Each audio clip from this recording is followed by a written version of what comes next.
Aceh sago ado nangro indah tu jite mesyuhum maju yom awai masa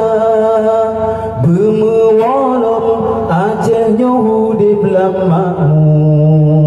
yang ke nawai tu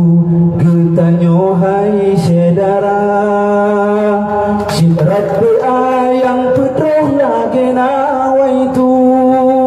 benale ragu getanyo wahai bangsa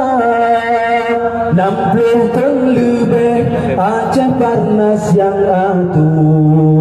pat yang kadebeh yang kagetanyo rasa menawari pegat perang di dalam nanggro yang akhir duduk damai di Finlandia tak mengke si bloh terlebih mat nanggro